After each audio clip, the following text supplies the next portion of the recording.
es muy grande, tiene mayor cantidad de canales de fuga, y lo que hace que la resistencia de la membrana sea muy débil. Y si la corriente de la neurona, al hacer el axón tan pequeño, es una corriente tan pequeña, junto con una resistencia muy pequeña, genera un cambio en el voltaje inapreciable, de manera que, a pesar de que esté conectada directamente, la célula frente no va a sentir ni pío con este esquema. ¿Me escuchan bien? Es que... Sí, Sí, se Santiago. escucha, se escucha. Es que estaba muy callado el iPad, entonces no me escuchaba. Bueno, entonces nos damos cuenta que la sinapsis eléctrica solo mide la transferencia de la corriente interna generada por una célula, y teniendo el tamaño del axón, esta corriente es muy pequeña, de manera que no impacta tanto en la siguiente célula. De manera que es fundamental que el esquema de señalización que utilice la naturaleza para comunicar la electricidad a otra célula involucre de algún modo la amplificación de la señal. Entonces nos damos cuenta que la transmisión eléctrica es insuficiente para este fenómeno, de manera que la única alternativa sería cambiar la forma energética en la cual mediamos la señal. ¿Qué quiere decir eso? Convertir la forma energética de la electricidad en un lenguaje diferente. Y lo que dio la naturaleza es un lenguaje químico, de manera que el voltaje membrana que se transmite por medio del potencial de acción en el axón se convierta en una variable química. El tema es que esto es fundamentalmente más complejo por distintos motivos. El primero es que el voltaje de algún modo tiene que convertirse en química. Entonces, el cambio de voltaje debe acoplarse a que se mueva y se saque alguna sustancia de la célula. También esta célula tiene que moverse a través de la unión entre las... Perdón, esta sustancia tiene que moverse a través de la unión entre la célula presináptica y la célula postsináptica, y tiene que haber un reconocimiento por parte de la segunda célula. También tiene que haber otra traducción del lenguaje químico al lenguaje eléctrico. Y por último, el solo uso de un mensajero químico implica que la célula tenga la capacidad de sintetizarlo, almacenarlo para cuando tenga que usarlo, liberarlo, y una vez haya cumplido su función, tenga que destruirlo o reciclarlo, que es como hemos visto que funciona en distintas neuronas, no solamente en la unión neuromuscular. Este es un esquema sacado de Purves que retrata toda la serie de eventos que ocurren en la unión neuromuscular, desde que llega el potencial de acción hasta que se libera el transmisor, se recicla la vesícula sináptica y también se recicla o se destruye el neurotransmisor. Pero vamos a estudiar más a detalle cómo se llegó a este esquema y cómo ocurren toda esta serie de eventos. El primero que mencioné es cómo el voltaje se convierte en la liberación de un químico. Y aquí entran varias premisas que moldean cómo entendemos este fenómeno. La primera, que es como ilustra en la imagen superior izquierda, el panel A, es que la presencia de iones calcio es indispensable para que ocurra la comunicación química. En el panel A, cuando se ve que hay calcio, se contrae el músculo. En el panel B, donde dice cero calcio, no hay contracción muscular. De manera que es fundamental que haya iones calcio en el medio extracelular para que ocurra este fenómeno. En la imagen abajo a la izquierda, se muestra que la inyección presináptica de calcio es una causa necesaria y suficiente para que ocurra lo siguiente. Es decir, no tiene que haber excitación eléctrica, solamente tiene que subir el calcio.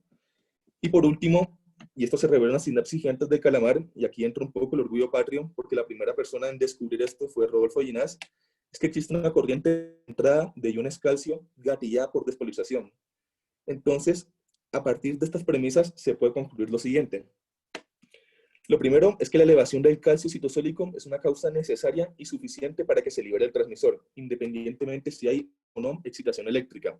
Y segundo, a raíz de la corriente de entrada gatillada por despolarización y calcio selectiva, es que la presencia de canales iónicos voltaje dependientes y calcio selectivos es el ingrediente crítico para que la despolarización se convierta en la liberación del transmisor. Pero todavía no hemos entendido mucho. Todavía, por ahora solo sabemos que el elemento inicial es que la variable eléctrica se convierte en un mensaje químico por medio de canales de calcio, voltaje dependientes. Pero todavía no conocemos de qué manera esta elevación del calcio citosólico se convierte en la liberación del neurotransmisor. Hasta ahora, ¿alguna pregunta? Si tienen preguntas, dudas, por favor no deben interrumpirme y con gusto las conversamos. Entonces, para entender cómo el calcio se convierte en la liberación de un mensajero químico, ahora sí hay que entrar de hondo en la unión neuromuscular. Sabemos que la unión neuromuscular es la sinapsis entre las neuronas motoras espinales y las fibras de músculo esquelético. Estas sinapsis son sencillas, grandes y de localización periférica, y además de una gran relevancia clínica, como comenté previamente. De manera que todas estas condiciones las hacen ideales para la investigación experimental. Por último, las sinapsis ocurren en unas zonas especializadas de la fibra muscular que se llaman placas terminales por el aspecto del platillo que se ve en la imagen del medio, como un pequeño platillo plano. Y cuando un potencial de acción llega a la terminal presináptica, provoca una despolarización transitoria de la fibra muscular. Y esta despolarización por lo general es suficiente para superar el umbral de excitación de la fibra muscular, crear un potencial de acción en la fibra muscular y contraer esta misma fibra. Este potencial, esta elevación transitoria de voltaje de membrana, que por lo general es suficiente para contraer la fibra, lo que llamamos potencial de placa terminal, dado que ocurre en la placa terminal. Ahora, si entendamos y vayamos de lleno a lo que sale en el título de diapositiva, la liberación cuántica del transmisor. Y el siguiente experimento es de lo más interesante y consistió en básicamente no hacer nada. El tema es que cuando Bernard Katz no hizo nada, pero estaba observando qué ocurría, se dio cuenta fortuitamente que en la unión neuromuscular había pequeñas despolarizaciones espontáneas en la membrana postsináptica, es decir, sin ningún tipo de estimulación eléctrica del nervio. También se dio cuenta que al denervar el músculo, es decir, a quitarle el nervio, estas pequeñas despolarizaciones no ocurrían, de manera que eran mediadas por la terminación presináptica, no eran del músculo porque sí. Y se dio cuenta que la forma era muy similar al potencial de placa terminal, de manera que esto le llamó demasiado la atención y comenzó surge la pregunta de qué significa esto realmente, o sea, si serán estos algunos elementos constituyentes de la liberación a gran escala, de la liberación estimulada por medio del potencial de acción, y de qué significará esto. Para esta época ya se sabía que el neurotransmisor de esta fibra muscular era la acetilcolina, entonces ya se sabía que de alguna manera estas pequeñas despolarizaciones correspondían a la liberación de acetilcolina por parte de la terminal presináptica. Aquí se ven la forma de estos potenciales en miniatura, que por sus siglas en inglés se llaman MPP, que es un potencial de la del terminal muscular en miniatura, y se da cuenta que su amplitud es un poco menos de milivoltio. Entonces, como ya dije, surgen las interrogantes de qué significan estos potenciales en miniatura, si son los constituyentes de la transmisión a gran escala, y si son el producto de la liberación de una sola molécula de acetilcolina. Entonces, se cogió a la célula muscular y se le bañó en una solución muy diluida de acetilcolina, de concentraciones infinitesimales. Y se dieron cuenta que al ocurrir esto, existían pequeñas despolarizaciones del orden de microvoltios, como se ilustra en la imagen, con un gran ruido eléctrico de fondo. Como ya dije anteriormente, el potencial en miniatura es del orden de 1 milivoltio. Y estas pequeñas despolarizaciones, que hipotéticamente son el producto de una sola molécula de acetilcolina, dado que la solución es muy diluida, son del orden de microvoltios. La diferencia entre mili y micro es de 3 órdenes de magnitud. De manera que la única alternativa es que un potencial en miniatura representa la liberación sincronizada de miles de moléculas de acetilcolina. Análisis posteriores, mucho más rigurosos, se dieron cuenta que efectivamente es lo que pasaba. Y esta liberación sincronizada de miles de moléculas de acetilcolina es lo que conocemos hoy en día como liberación cuantizada, haciendo una analogía como a la física en la forma mínima de energía, que es un cuanto o un fotón. Entonces, hasta ahora hemos establecido que los potenciales en miniatura son cuantizados, pero esto no quiere decir que la liberación estimulada por medio del potencial de acción también sea cuantizada, de manera que necesitamos otro abordaje experimental para resolver esta duda. Si se reduce la concentración de calcio en el medio extracelular, como ya dijimos anteriormente, disminuye la liberación del transmisor y se puede hacer muy pequeña.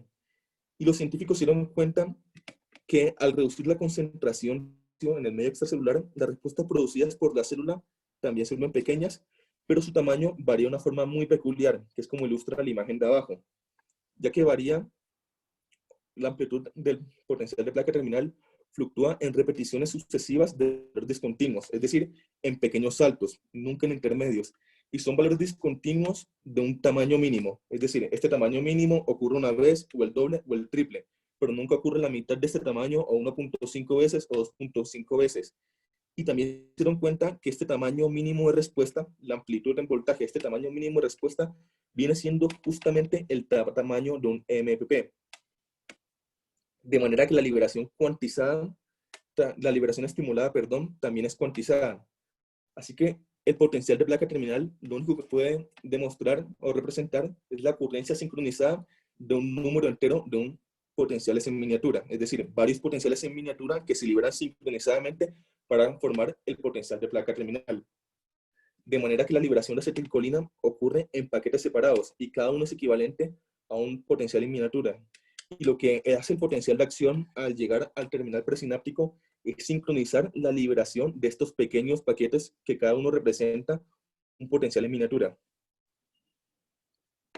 El tema es que hasta ahora solo hemos hecho un análisis muy funcional y muy fisiológico desde la electrofisiología, pero no tenemos ni idea de cómo ocurren o de cómo son físicamente estos cuantos.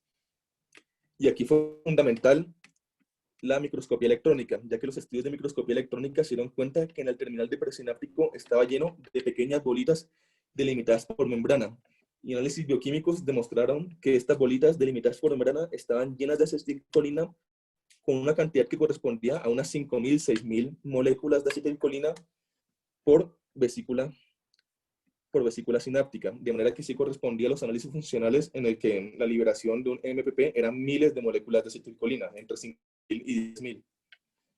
De manera que estas vesículas sinápticas se pueden proponer como los cuantos de los que hablamos previamente. El tema es que tenemos que acoplar un mecanismo por el cual los estudios electrofisiológicos se acoplen a estos estudios de microscopía electrónica y moleculares, es decir, cómo esta liberación cuantizada eléctrica corresponde a la liberación de una vesícula sináptica a través de la membrana del terminal presináptico de la neurona motora. Entonces aquí el fenómeno de exocitosis que todos hemos estudiado en los primeros semestres representa una muy buena posibilidad. La exocitosis es la fusión de dos membranas, generalmente una membrana pequeña, que se fusiona con la membrana celular y libera lo que esté en esta membrana pequeña. Y aquí el experimento fue muy bonito. Primero de tomar una foto al terminal presináptico visto desde frente, es decir, como si uno fuese el músculo y estuviese viendo el terminal presináptico, y se dieron cuenta del panel A, que era lo que ocurría. Más adelante se dieron cuenta que esos punticos que están encerrados en rojo son canales de calcio, pero hablaré más adelante. Y después de estimular la célula, se dieron cuenta que había distintos cráteres que cada uno representaba la fusión de una vesícula con la membrana celular. Y se dieron cuenta, o luego estudiaron cómo correspondían estos cráteres con la cantidad de cuantos observados, como les he mostrado previamente, o sea, cuántos salticos así pequeños había. Y se dieron cuenta que eran la misma vaina, que un cuanto liberado correspondía exactamente, o que la cantidad de cuantos liberados correspondía exactamente a la cantidad de vesículas fusionadas observadas por medio de la microscopía. De manera que, como estaba en la diapositiva pasada, las vesículas en sí son los cuantos. El tema es que no es tan sencillo decir que una membrana lipídica se acerca a la membrana celular y libera, porque el simple encuentro de dos bicapas lipídicas no es suficiente para llevar a su fusión. Si lo único que requiere era que dos membranas se unieran, la mitocondria se uniría, por ejemplo, con el núcleo, con el retículo endoplasmático, y no habría organización en las. Es decir, que deben existir distintas barreras energéticas que impidan que la función entre las dos membranas ocurra. Y si hay distintas barreras energéticas, debe haber mecanismos que superen estas membranas y que sean regulatorios para que asistan a la función de la membrana. Ya, por ejemplo, conocemos el primer mecanismo regulatorio, que es la elevación del calcio presináptico. Y hay otras barreras energéticas. Por ejemplo, la deshidratación de las cabezas de los lípidos es fundamental para que se funcionen las dos membranas, y la misma curvatura de la vesícula es necesaria o tiene que estar en un ángulo preciso para que ocurra la fusión. De manera que es un fenómeno intrínsecamente y infinitamente regulado. Y para caracterizarlo, aquí ayudó mucho, ya con el advenimiento de la biología molecular, conocer qué proteínas, ya que sabemos que las proteínas son las que llevan a cabo las funciones en las células, qué proteínas están sintetizadas o qué proteínas hay en la unión neuromuscular. Y está toda esta lista, de las cuales les voy a mencionar algunas, son las que considero las más importantes. Primero, se caracterizó la sinapsina, que se une de forma reversible a las vesículas sinápticas, tal como ilustra la imagen. y las mantiene fijas dentro de un pool de reserva, uniendo las vesículas con enlaces cruzados entre sí, como muestra la imagen, y también con los filamentos de actina en el citoesqueleto, de manera que la sinapsina es la responsable de mantener las vesículas ahí, esperando a que alguien les diga que se suelten de este pool de reserva para irse a liberar, para liberarse. Y la movilización de estas vesículas desde el pool de reserva es causada por la fosforilación de la sinapsina por medio de la siguiente proteína, en el numeral 2, que es la proteína sinasa dependiente de calcio, calmodulina tipo 2, o fosforilación CAMK2, que permite que la sinapsina se disocie de las vesículas, y una vez libre las vesículas, estas se dirijan a la membrana, como muestra la imagen, y se fijan a esta. Y una serie de reacciones de impresión, o sea que van fijando la vesícula sináptica a la membrana, prepara la membrana vesicular para la función. Estas reacciones de impresión, de cómo la vesícula, se transporta hasta muy cerca de la membrana lista para la fusión, no es muy conocida. Y se ha visto que uno de los propósitos principales de toda esta preparación, desde el pool de reserva hasta la liberación, parece ser organizar las proteínas SNARE. SNARE quiere decir receptores del SNAP, en el numeral 3, y las organiza en la conformación correcta, es decir, en el ángulo correcto, como mencioné previamente, para la fusión de la membrana. Y una de las proteínas de SNARE, la sinaptobrevina, se encuentra en la membrana vesicular, mientras que la sintaxina y la SNAP25 se encuentran en la membrana plasmática. Ya más adelante vamos a hablar de estas proteínas y veremos por qué es importante. Estas proteínas SNARE forman un complejo macromolecular que se extiende por las membranas, es decir, son lo que une la membrana plasmática de la célula con la membrana de la vesícula sináptica, y las coloca en estrecho contacto, tal como ilustra la imagen, listas para que la señal del calcio le diga a la vesícula sináptica que se libere. Por último, estas proteínas SNARE no interactúan con el calcio, de manera que tiene que haber otra proteína que actúe como un sensor de calcio.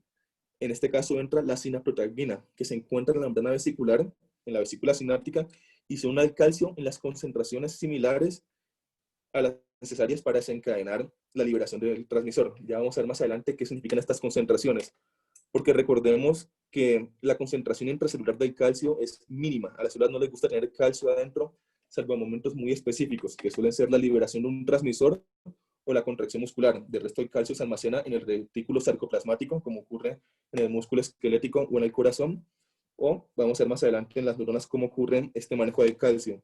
El calcio no puede estar adentro porque el ATP, que es la moneda energética de las células, interactúa con el calcio y se cristaliza, y no queremos formar piedras dentro de las células porque las romperíamos.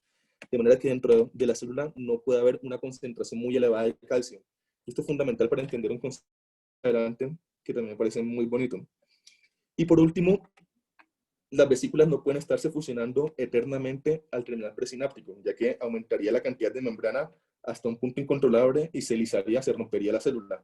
De manera que tiene que haber un mecanismo que la membrana fusionada la recoja, que es el fenómeno contrario a la exocitosis, la endocitosis. Y la principal proteína aquí es la clarrina. Cada proteína de esta soluría tiene su correlato clínico con desórdenes genéticos, entonces también tienen un análisis clínico que se le puede hacer a todo esto. También muy interesante que las proteínas SNARE son las que fijan las toxinas botulínicas, entonces también tiene su correlato infeccioso. Aquí muestra un poco más detalladamente cómo ocurre la interacción entre la sinaptobrevina, el SNAP25 y la sintaxina, junto con la sinaptotagmina. Y ya vamos a explicar más adelante este fenómeno. Y aquí en la imagen de la izquierda se ilustra un poco, a partir de las imágenes de microscopía electrónica que les mostré previamente, cómo ocurriría este proceso. Y quiero ilustrar como la intricada regulación que hay entre las cosas moraditas, que son canales de calcio, las hileras que les mostré previamente en rojo, aquí están en morado, cómo están tan cerca a las vesículas sinápticas. Ya que estas vesículas están ahí esperando a que el calcio se eleve para liberar el transmisor. Como dije previamente, el calcio no puede alcanzar grandes concentraciones en la célula porque cristaliza el ATP, entre otros motivos, y también desencadena la exocitosis, como ya hemos visto por las caspasas, como hemos visto en las clases de biología molecular en primer semestre. De manera que, otra vez, fue Ginás quien propuso el concepto de los microdominios de calcio, que es que las concentraciones de calcio en esta hendidura, en este espacio tan pequeño, alcanzar unas concentraciones muchísimo más elevadas de lo que se habitúa normalmente en la célula. Y la sinaptotagmina tiene que estar en la mitad de este microdominio, de manera que las concentraciones alcanzadas sean suficientes para desencadenar algún tipo de cambio conformacional que le diga a las proteínas SNARE que se fusionen, se acerquen y liberen el transmisor. de manera que ya hemos encontrado cómo ocurre molecularmente la unión de la vesícula sináptica con la membrana plasmática. Y también vemos que esta unión es del todo nada. O sea, una vez ocurre, no se puede revertir. Y si ya tenemos que esta unión es del todo nada, ya explicamos la naturaleza molecular de los cuantos, ya que se explica que también son fenómenos del todo nada. Ya por último, vienen los mecanismos postsinápticos, que es básicamente responder a la pregunta de cómo ocurre la reconversión de la señal química a una señal eléctrica. Así que vamos a analizar detalladamente cómo ocurre la corriente en la placa terminal.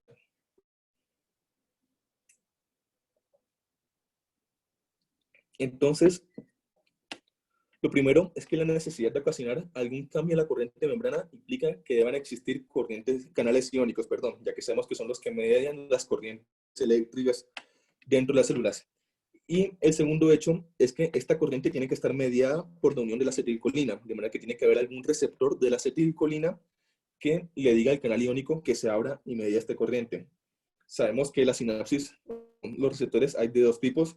Uno, en que el canal y el receptor son la misma cosa, la misma molécula, que son lo que llamamos ionotrópicos, que se caracterizan por lo simples y rápidos que son. Hay rapidez con Z, discúlpenme. Y por otro lado están los metatrópicos, en el cual el canal y el receptor son distintas moléculas. Y esto, como se vio antes con el tema de la sinapsis química, confiere la posibilidad de amplificar la señal. En la unión neuromuscular está llena de canales ionotrópicos que son activados también por la nicotina, de manera que se llaman canales nicotínicos y son los que vamos a estudiar siguientemente. Entonces, estos canales regulados por el transmisor, si son numerosos, pueden proporcionar toda la amplificación que hace falta para producir un efecto significativo sobre el potencial de membrana. Así que no nos preocupa el problema o el impasse que tuvimos previamente al caracterizar una sinapsis eléctrica. Si tenemos una gran cantidad de canales, la resistencia en ese momento sería muy baja y es capaz de mediar una gran corriente. Como ya sabemos, la estimulación del ganglio motor libera una gran cantidad de acetilcolina en el espacio sináptico, ya que son miles de vesículas las que se liberan. Luego, la acetilcolina difunde rápidamente y se une a los canales nicotínicos, causando la apertura de más de 200.000 canales casi que simultáneamente. Si se abren estos canales, hay un gran incremento en la conductancia. Recordemos que la conductancia eléctrica es la medida inversa de la resistencia. Nos dice qué tan fácil es a los iones, que son los que medían el voltaje de membrana, atravesar la célula. Al abrir 200.000 canales, hay un gran incremento en la conductancia y la fuerza electromotriz, la diferencia entre el potencial de los iones, en este caso sodio y potasio, que son los que atraviesan el canal nicotínico, versus el voltaje de membrana, así que los iones de sodio entran y esta despolarización que eleva el voltaje de membrana y, como ya dije previamente, es capaz de superar el umbral de la fibra muscular y llevar a su contracción. Por otro lado, la acetilcolina en la hendidura sináptica disminuye rápidamente a cero, ya que es rápidamente hidrolizada debido a la otra enzima acetilcolinesterasa, que es fundamental para la enfermedad de miastenia gravis. Entonces, todo esto es fundamental.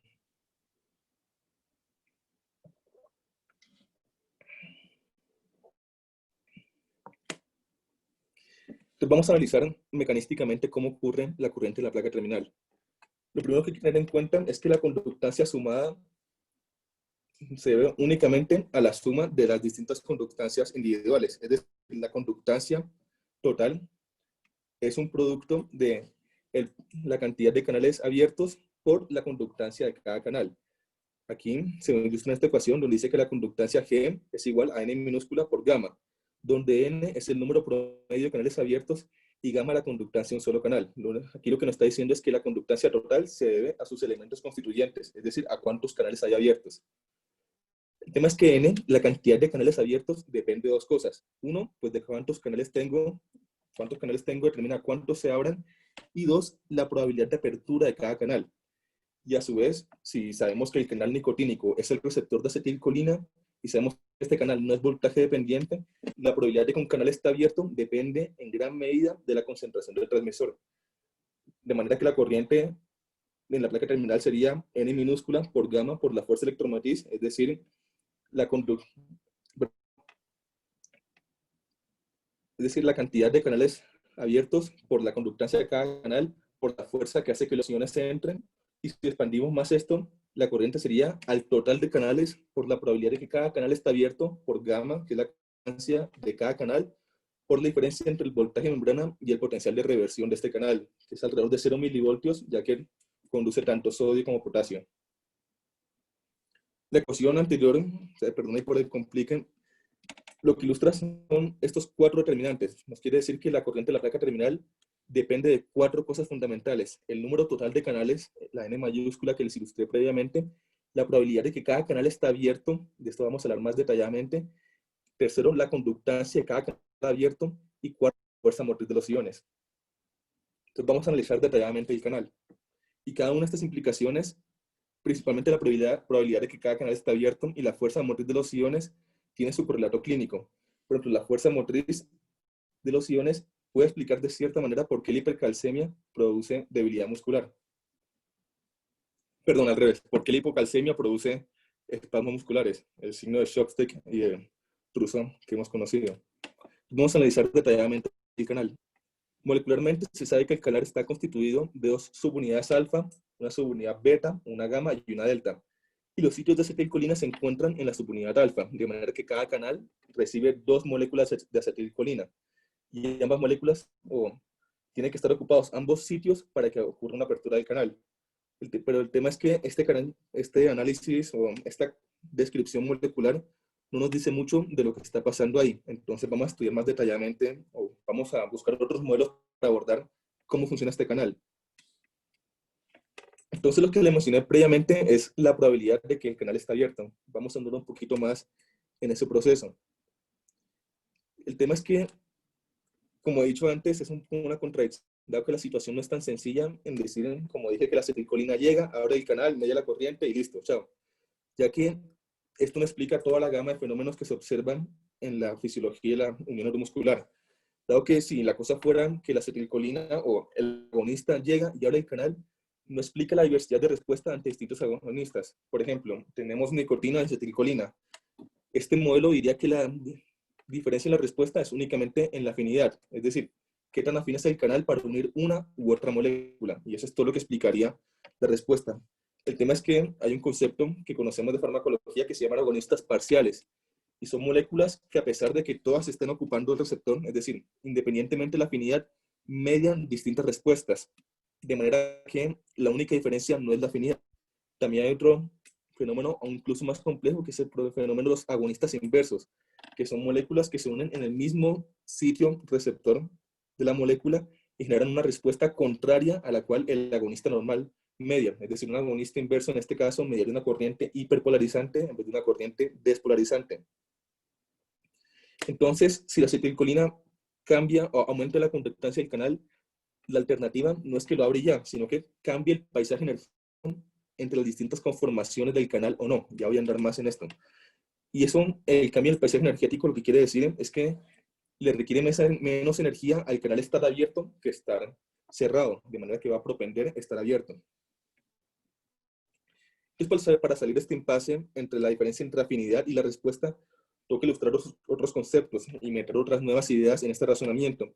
Tenemos que dividir el proceso mediante el cual el ligando, en este caso la acetilcolina, se une al receptor, a el proceso mediante el cual este ligando genera el aumento de la conductancia, lo cual lleva a generar estos términos farmacológicos que ya conocemos, que son afinidad, que nos dice cuántos complejos ligando-receptor existen, y eficacia, que es cuántos de estos complejos que ya existen se abren. El tema es que esto tampoco es suficiente y es muchísimo más complejo, y a mí me parece muchísimo más bonito todas las regulaciones y complejidades que hay en este proceso. Dado que en este caso aumentó o sirvió mucho los estudios de Pasclap, que son los que ilustran la imagen superior, en la cual una micropipeta y estudia la corriente a través de un canal único y muestra o busca ilustrar los determinantes en cada canal único. Entonces, con esta técnica se ha avanzado mucho en el entendimiento de la relación entre el ligando y el canal y los distintos cambios conformacionales del canal. En general, la reacción de enlace entre la acetilcolina y el canal es tan rápida que lo que se demora el canal en abrirse. De manera que al estudiar este proceso podemos asumir que la acetilcolina siempre está unida, que es la imagen inferior. El tema es que distintas observaciones experimentales han mostrado que el evento de la unión del canal con el ligando no gatilla simplemente la apertura, es decir, no lo abre y ya, sino que este evento de unión perdura mientras continúa el estado abierto. Es decir, que el estado abierto hace que perdure la unión entre el ligando y el receptor. De manera que la afinidad o la apertura, la eficacia modifica la afinidad, de manera que no son conceptos tan separados como dije previamente. Palabras, el ligando no se disocia desde la configuración abierta, es decir, mientras está abierto el canal, la acetilcolina va a estar ahí. Y es más, mientras dura la asociación entre la acetilcolina y el canal, pueden ocurrir distintas transiciones entre abierto y cerrado, que son distintos brotes, que son las pequeñas subidas y bajadas sobre la imagen de abajo. Vamos a estudiar qué significa cada brote, o qué es este tema de los brotes, y por eso traigo otra imagen que hace zoom y muestra en la respuesta a una célula a la acetilcolina, hace zoom temporalmente a una escala de 100 milisegundos, como muestra el panel B, y 2 picoamperios, y muestra que hay 2 brotes. Entonces, si miramos detalladamente el registro, observamos que durante un brote suceden numerosas aperturas, y entonces no es que llega, abre y se va, porque vemos que mientras está unida la acetilcolina, abre, se cierra, abre, se cierra, abre, se cierra, pero dura más tiempo abierto que cerrado. La frecuencia con la que ocurre este brote depende de la concentración de acetilcolina, ya que este parámetro determina la ocupación del receptor, como dijimos previamente. El tema es que la acetilcolina no determina la duración del brote. Esta depende de otros fenómenos y depende de la disociación del complejo, es decir, de con qué rapidez la acetilcolina se va del canal. Y esto no importa de cuánto ligando haya. Esto último no es como que por complicarme la vida, sino que tiene profundas implicaciones en nuestro entendimiento de los cambios conformacionales de un canal y cómo estos cambios conformacionales son mediados o modificados por estímulos externos. Y la afirmación de que el ligando abre el canal se puede entender como que cuando se forma el complejo se estabiliza la conformación abierta, es decir, tiene menos energía libre, como ya dije previamente. Pero puntual hecho de que el ligando no se suelta, sino en algún momento, después de que el canal se cerró, quiere decir que el estado abierto del canal estabiliza su unión con el ligando. O sea, quiere decir que la unión o la apertura de la acetilcolina, del canal por medio de la acetilcolina aumenta la afinidad del canal por la acetilcolina. Es decir, un fenómeno A afecta al fenómeno B, siendo A la afinidad y B la eficacia, y a su vez la eficacia afecta a la afinidad. Pero de ser así, queda en tela de juicio y no es tan tajante la división entre la afinidad y la eficacia, que así había sido exitosa previamente para ilustrar las diferentes respuestas ante distintos agonistas, por lo cual debe surgir algún modelo que contemple que la proteína puede ocupar distintas conformaciones, es decir, distintos estados cerrados y abiertos, cada uno con o sin el ligando, es decir, el canal puede abrirse con o sin el ligando, pero la probabilidad de que ocurran, o la frecuencia con la que ocurran estos eventos, la probabilidad al final es un tema de frecuencias, es lo que difiere con la presencia del ligando. Y al final, y la conclusión que quiero dar para esta charla, un entendimiento de los mecanismos de este juego de probabilidades es lo que nos puede llevar a estudiar terapias más precisas y más eficaces para modificar estos eventos y así poder llevar una mejor salud a quienes padezcan estas enfermedades. Así, muchísimas gracias. Cualquier duda que tengan, por favor, no duden en decirla.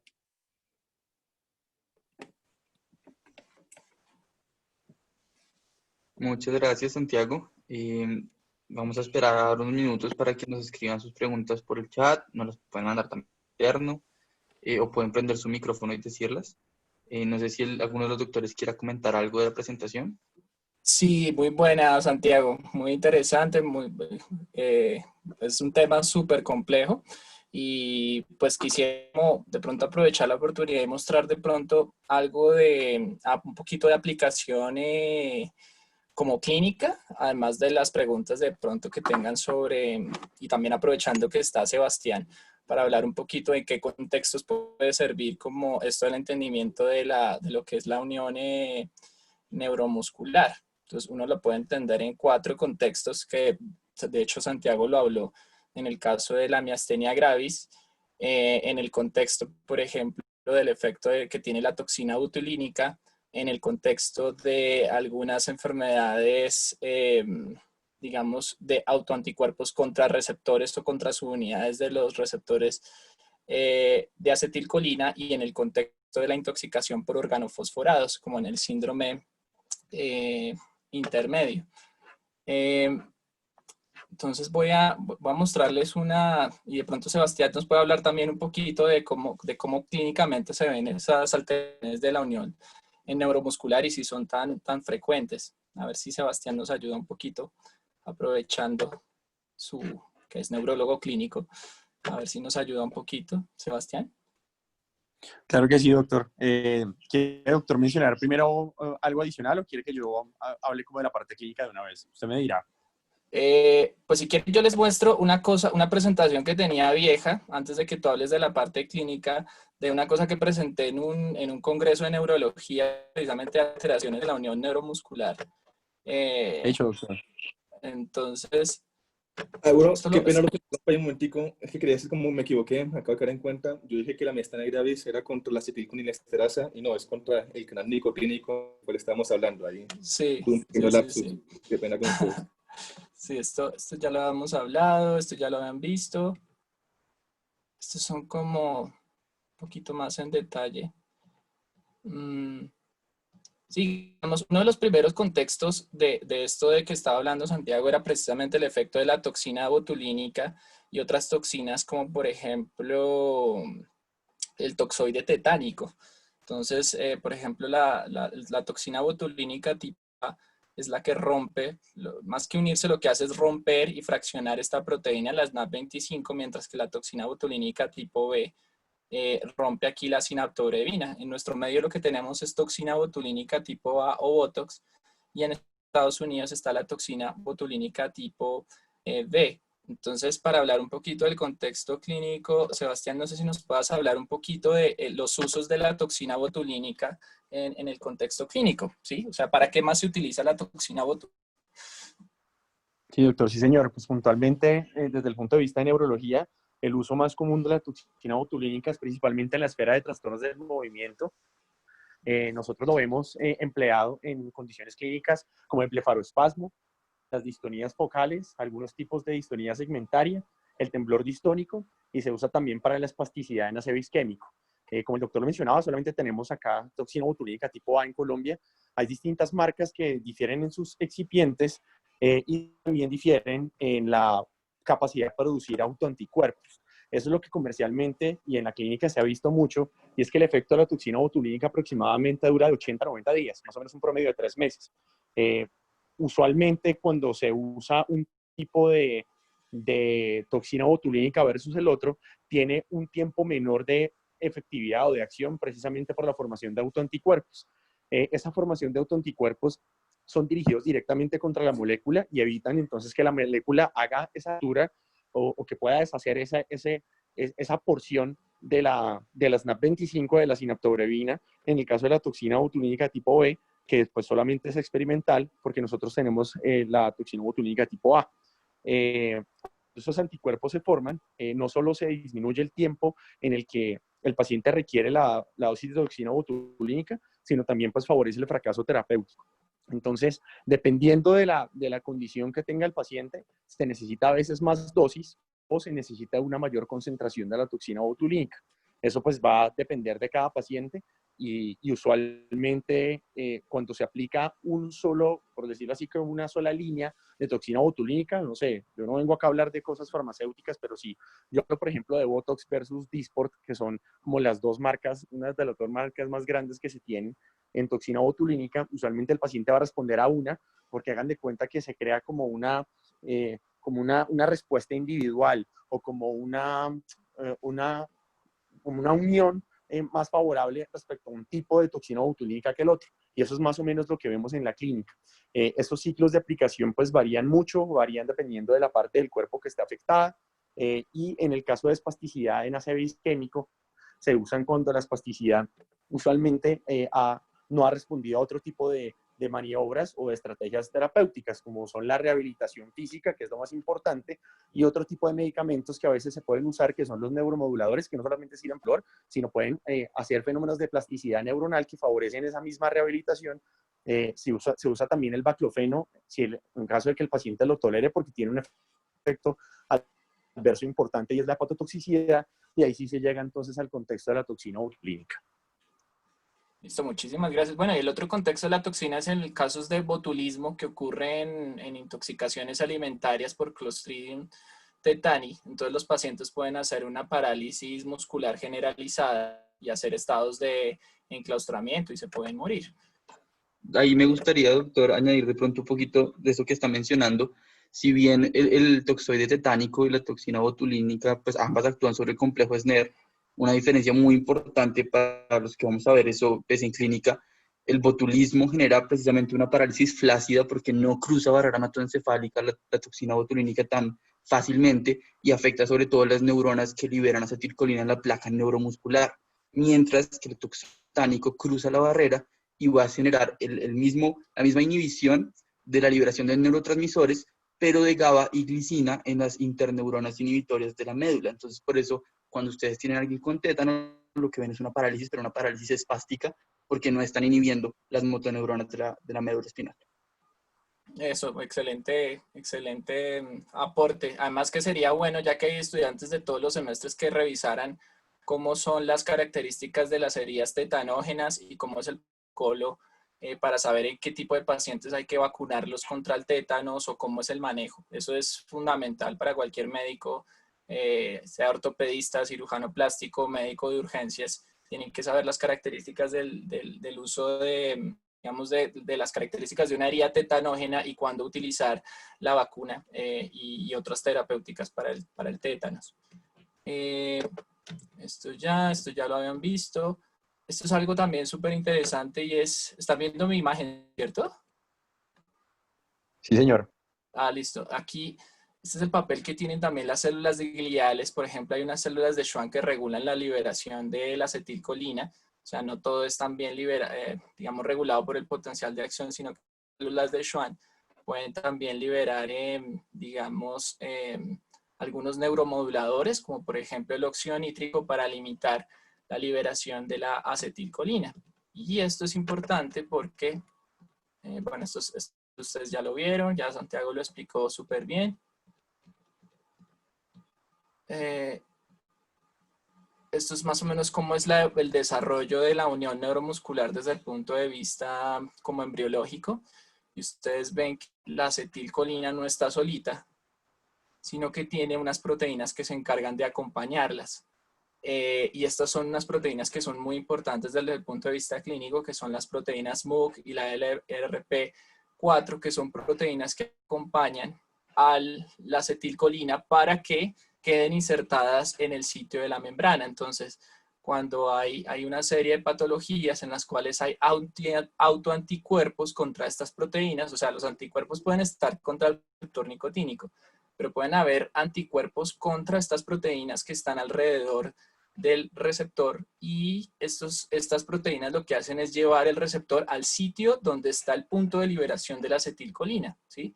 ¿Por qué? Porque ocurre, si no están adecuadamente formadas estas proteínas o no están insertadas adecuadamente en la membrana, la acetilcolina no va a estar en el sitio donde está la acetilcolina, va a estar distante y entonces van a verse cuadros digamos, de parálisis muscular y todo el cuadro de lo que sería un síndrome miasténico. Esto es más o menos como se vería, digamos, en etapas tempranas del neurodesarrollo los receptores de acetilcolina, ¿sí? Esa es la distribución. Y aquí estaría como la terminal axónica y miren cómo los receptores están justo, o sea, todos los receptores van a estar justo donde están los terminales axónicas y para eso es fundamental este complejo de proteínas. Bueno, son todos este grupo de proteínas, las MUC, el complejo Wnt, la LRP4, etcétera. Entonces, todas estas proteínas también pueden haber autoanticuerpos, no solo contra los receptores de acetilcolina, sino contra todas estas proteínas que acompañan el receptor. Clínicamente, ¿cómo es un paciente con un síndrome miasténico? Sebastián, a ver si nos ayudas un poquito para recordarle a los chicos cómo es el cuadro clínico de esos pacientes. Sí, doctor, sí, señor. Realmente, pues, cuando se tiene el enfoque de un paciente con un síndrome miasteniforme, se tiene un espectro de un síndrome de debilidad. Siempre que uno enfoque un síndrome de debilidad, la idea es conocer en qué parte está esta afectación. Si es una afectación cortical, si es una afectación subcortical, si es una afectación de la médula espinal, de la raíz, del nervio, de la unión neuromuscular o del músculo. Eso es importante, ¿sí? Teniendo en cuenta que al ser el síndrome miasteniforme o las patologías miasteniformes, una alteración predominantemente presináptica, uno tiene unas manifestaciones clínicas y unas manifestaciones neurofisiológicas que se correlacionan ambas cuando uno va a ver al paciente. Entonces, la característica más importante, ya se los mencioné, es la debilidad. Esta afectación, usualmente en el síndrome miasteniforme, tiene tres características. La primera es que usualmente compromete más los músculos proximales que los distales. Hagan de que es un patrón similar a una miopatía, pero que estamos hablando de la unión neuromuscular. Ya les digo por qué, cómo se diferenciaría entonces de una miopatía. Entonces, clínicamente la afectación proximal muscular, ese es el primer punto. El segundo punto es que muchas veces, dependiendo también de la variante, dependiendo de los años de evolución de la enfermedad, dependiendo de la progresión de la enfermedad, los pacientes tienen frecuentemente sintomatología vulvar. Eso quiere decir que ustedes pueden ver una afectación de esa musculatura y cuando van a evaluarlo, encuentran un paciente con disfagia, con disfonía, con disartria, con un compromiso bastante importante en esa esfera. Ven también una alteración desde el punto de vista de los movimientos oculares. Los pacientes debutan frecuentemente con oftalmoparesias, oftalmoplejías. Es muy frecuente que el paciente con un síndrome miasteniforme consulte inicialmente por una diplopia. Recuerden que la diplopia, casi que en la mayoría de los casos, a excepción de una que es la poliopia, cuando es binocular se debe a una afectación neurológica y cuando es monocular se debe a una afectación oftalmológica. Ustedes saben si una diplopia es monocular o es binocular si ustedes le preguntan al paciente que que cuando se tapa un ojo mejora la diplopia. Si el paciente cuando se tapa un ojo mejora la diplopia, es una diplopia binocular y toca estudiar causas neurológicas que usualmente son debidas a una oftalmoparesia, es decir, un compromiso de pares craneales oculomotores. Mientras que si el paciente dice que independientemente de que se tape un ojo o no, la diplopia persiste, hay que buscar causas oftalmológicas, principalmente efectos de refracción. Entonces es muy frecuente que los pacientes, como les menciono, debuten con oftalmoparesias, con sexto par, tercer par, que debuten con tosis palpebral. Eso pues es una discusión distinta ya desde el punto de vista de semiología, porque ustedes saben que no toda tosis palpebral es un tercer par y hay algunas formas de evaluarlo, que eso si quieren lo miramos después, ¿sí? Y hay algo muy importante que realmente es un fenómeno neurofisiológico que se puede evitar. Ese fenómeno de fatigabilidad, como es esa depresión de los receptores de acetilcolina o de estas otras estructuras que les mencionaba el doctor Nava, como hay anticuerpos que son dirigidos hacia el LRP4, hacia la grina, hacia los anticuerpos, hemos dicho, los anticuerpos anti-MuSC, que también se pueden presentar en la enfermedad.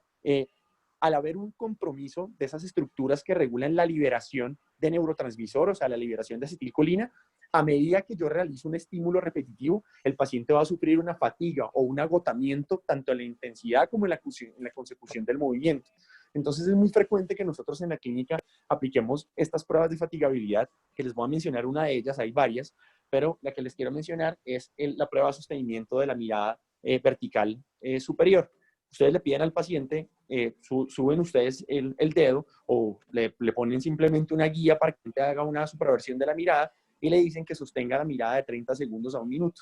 Eso lo que desencadena es una tosis palpebral progresiva y habla de esa depresión que ocurre de acetilcolina a lo largo de toda la contracción muscular, precisamente ese mecanismo fisiopatológico. Entonces, estas pruebas de fatigabilidad nos ayudan muchísimo. Otra que ustedes pueden aplicar es el cierre forzado de los párpados, también más o menos entre 15 y 30 segundos está descrito, y el paciente cuando abre los párpados se observa una tosis palpebral.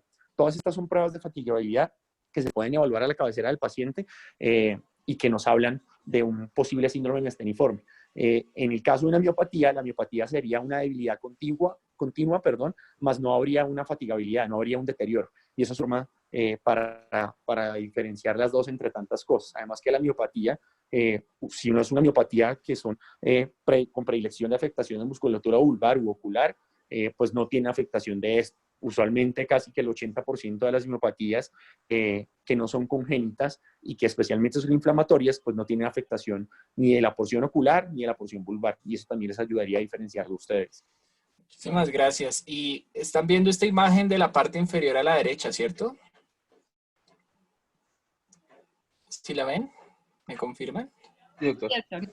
Ok, aquí se ve, por ejemplo, lo que está ocurriendo aquí se está representando en este circulito. No sé si están viendo mi pointer o no. ¿Están viendo el pointer o no? Sí, doctor. Ah, listo, Sí. perfecto.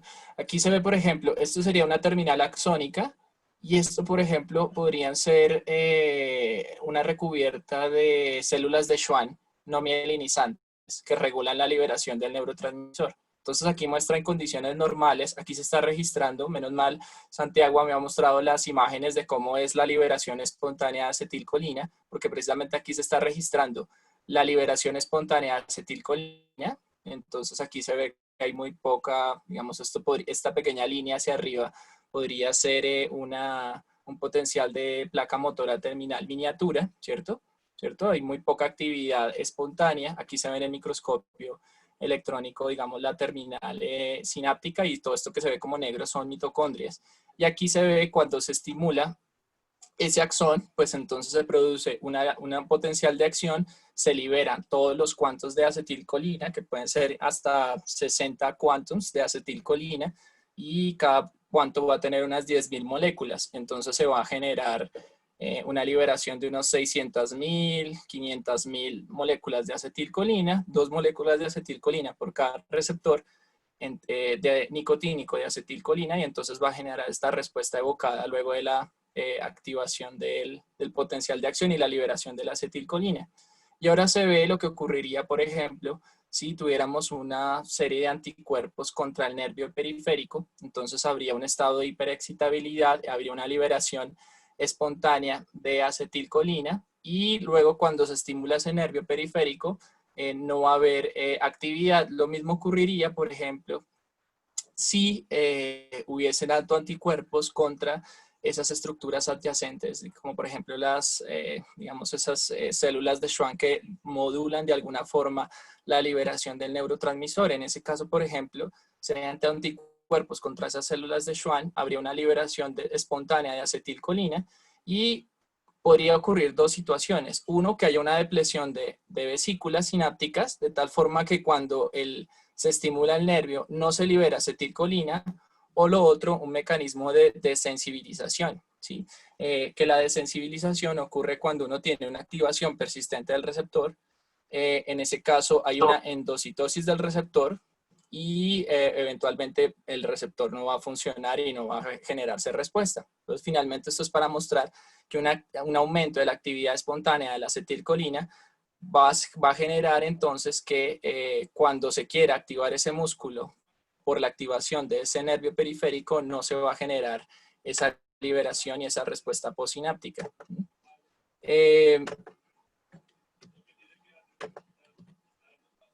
Ok, estos son los tipos de autoanticuerpos en miastenia gravis. Pueden ser contra los receptores de acetilcolina, contra las proteínas MUC, otra con las LRP4. Y estos son todo el grupo de proteínas y de familias que se encargan como de mantener fijado este receptor nicotínico. Otro de los contextos en los cuales ustedes pueden ver esto del efecto de las... digamos, de la actividad de la unión neuromuscular es con el uso voy a dejar de compartir, del uso de, digamos, de relajantes musculares. Entonces, no sé si conocen o si ya han utilizado relajantes musculares en la clínica. No sé si ya rotaron por urgencias o en anestesia. En anestesia, doctor. Ah, listo, en anestesia. ¿Cuáles relajantes musculares utilizaron?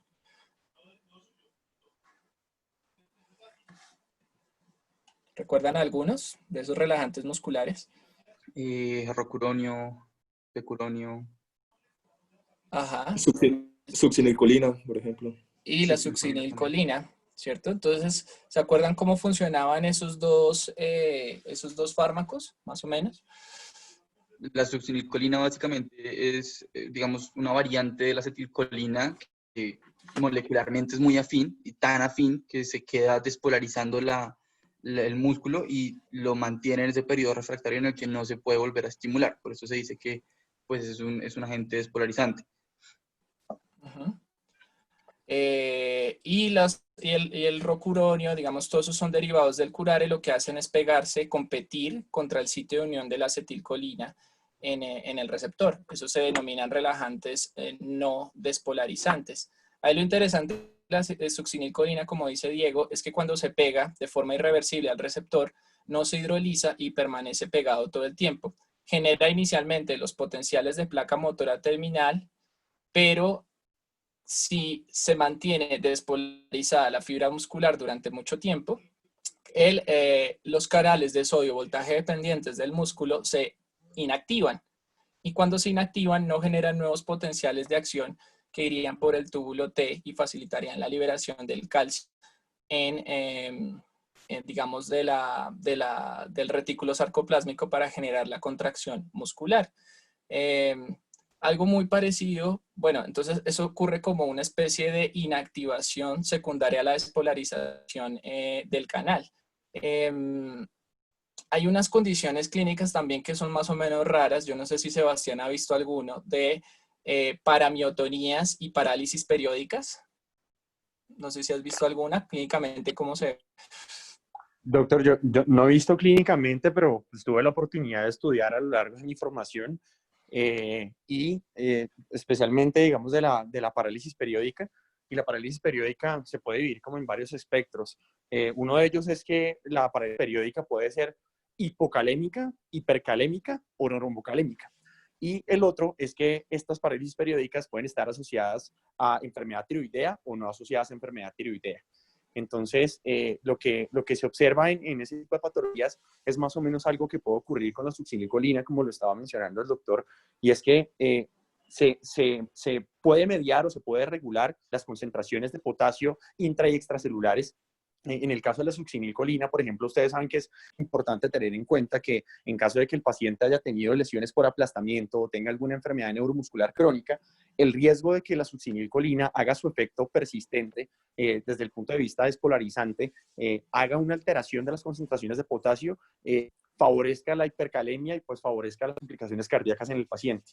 Eso más o menos es lo que ocurre fisiopatológicamente en la parálisis periódica y son episodios en los que los pacientes, en caso de ejercicio extenuante, ayuno prolongado, especialmente esas dos condiciones, o incluso en el estrés, que igual pues la palabra estrés es difícil porque involucran más cosas, pero bueno, en ese tipo de situaciones, en el caso del estrés, del ejercicio físico, perdón, o del ayuno, se favorece precisamente los episodios de parálisis por alteraciones, principalmente a nivel del potasio.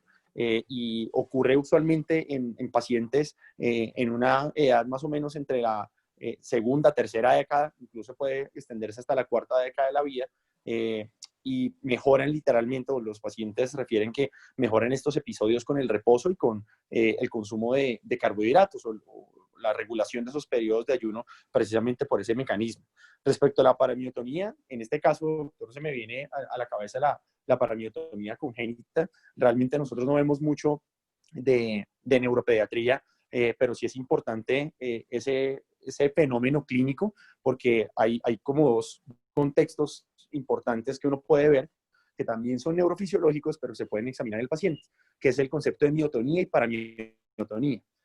La miotonía es un compromiso en la relajación. Entonces, cuando es muy frecuente que los pacientes, o que literalmente en la literatura se refiere a que cuando uno le da la mano al paciente y lo saluda, el paciente no le puede soltar la mano, porque ocurre una dificultad en la relajación del movimiento. Eso es en el caso de la miotonía. En la paramiotonía, lo que ocurre es que a pesar de que ocurre lo mismo que la miotonía, y es que el paciente tiene problema para relajarse, para relajar la mano, digamos en el caso en que no le estén apretando la mano, en la miotonía, conforme pasa el tiempo, el paciente termina relajando la mano, mientras que en la paramiotonía el paciente no relaja la mano, y es precisamente por ese efecto que ocurre despolarizante a nivel de la placa neuromuscular. Eso es lo que tengo entendido, doctor, pero la verdad son enfermedades muy raras que no he tenido la oportunidad de ver en la clínica. Sí, esas son enfermedades que se ven en centros como muy especializados. No sé si conoces al doctor Luis Miguel Camacho, Sebastián. ¿O le has Sí, mandado? doctor, sí, señor. El doctor Camacho está trabajando ahorita en la clínica Marley y hacen una reunión más o menos cada 15 días de nervio y músculo, sí, señor. Exactamente, ellos son como, tienen un grupo muy especializado precisamente en el estudio de enfermedades neuromusculares y entonces hacen estudios, digamos, pues, para diagnosticarlos hay que utilizar técnicas de neurofisiología clínica, principalmente pues electromiografía, neuroconducciones, pero son, digamos que eso es muy operador dependiente, así que hay que hacerlo con una persona con mucha experiencia. Y él es médico de regresado de la Universidad del Rosario y luego hizo su formación en neurofisiología en Alemania. Entonces él es como uno de los pioneros aquí en el estudio. Entonces ellos tienen un grupo de enfermedades neuromusculares donde sí ven ese tipo de enfermedades que son pues raras. Así que no se preocupen que esperemos que no les llegue, pero igual las van a poder interconsultar, pero son enfermedades relativamente raras, pero lo importante es que sepan cómo diagnosticarlas y cómo enfocarlas y sobre todo entender como toda la fisiopatología para que puedan eventualmente darles como una solución. Algo que sí les puede llegar también muy común son los cuadros de intoxicación por organofosforados. Entonces, pacientes que consumen, por ejemplo, algún tipo de insecticida y entonces inhiben la acetilcolinesterasa. Entonces, cuando se inhibe la acetilcolinesterasa, los niveles de acetilcolina suben y activan los receptores inicialmente muscarínicos. Pregunta para los chicos, ¿cómo sería el cuadro clínico de ese paciente con un síndrome muscarínico? ¿Alguien se acuerda? ¿Cómo sería un síndrome muscarínico? ¿Cómo sería clínicamente? De arriba abajo, de pies hasta abajo, ¿cómo sería? De cabeza hasta abajo, ¿cómo sería clínicamente? A ver quién nos ayuda.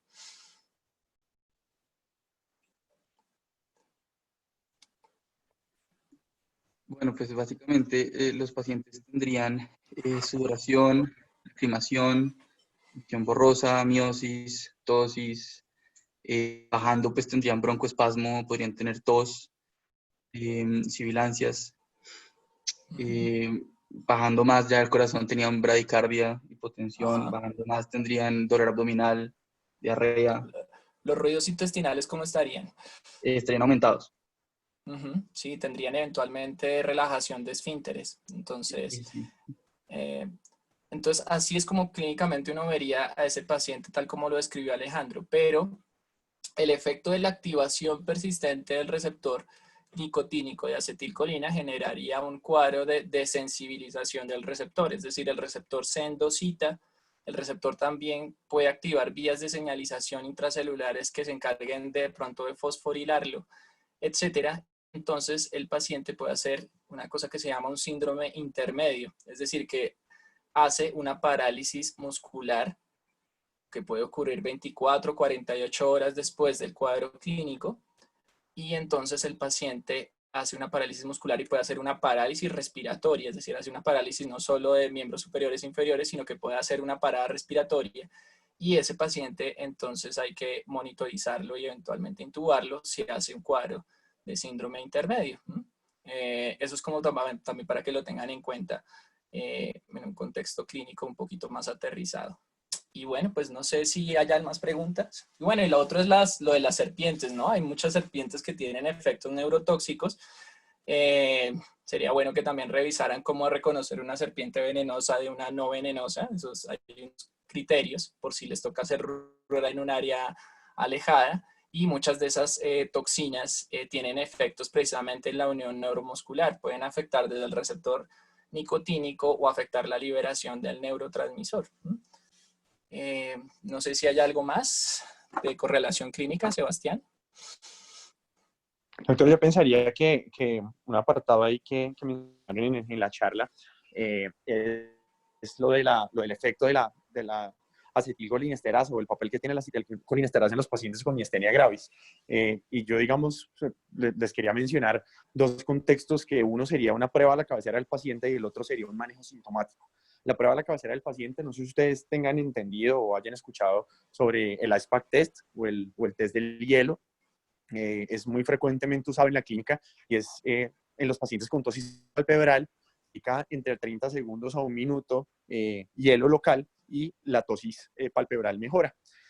Eso es muy importante porque uno de los mecanismos principales es que las bajas temperaturas, más o menos cuando la temperatura alcanza entre los 31 y los 32 grados centígrados, pero hasta con valores incluso que rodean los 34 grados, ya se puede ver una inhibición de la acetilcolinesterasa.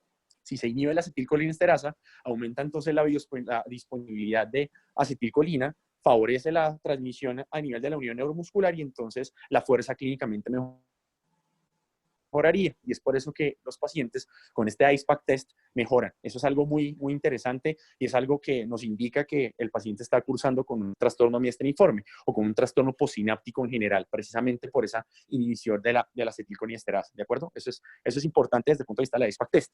Y ustedes van a ver en la clínica que los pacientes con miastenia gravis usualmente tienen un manejo sintomático que es un inhibidor precisamente de acetilcolinesterasa, que es la piridostigmina. Este medicamento se usa desde el punto de vista sintomático y no como manejo fisiopatológico o inmunomodulador de la enfermedad. Acuérdense que la miastenia gravis es una enfermedad autoinmune, tiene un mecanismo inmunológico claro que está dirigido por la producción de anticuerpos a estas proteínas que hemos hablado y al receptor de acetilcolina. Entonces, el tratamiento final va a ser un tratamiento inmunomodulador que se puede hacer con fármacos orales como la citioprina, por ejemplo, o se puede hacer de una manera parenteral, desde el punto de vista agudo, en el caso que está en una crisis miasténica, que ya les digo cómo se define, se haría entonces con plasmaféresis o con inmunoglobulina G. Y de manera crónica se puede usar un medicamento que seguramente ustedes habrán escuchado en reumatología o en medicina interna, que se llama rituximab, que es un medicamento que está dirigido contra el receptor CD20 de los linfocitos B, es un anti-CD20.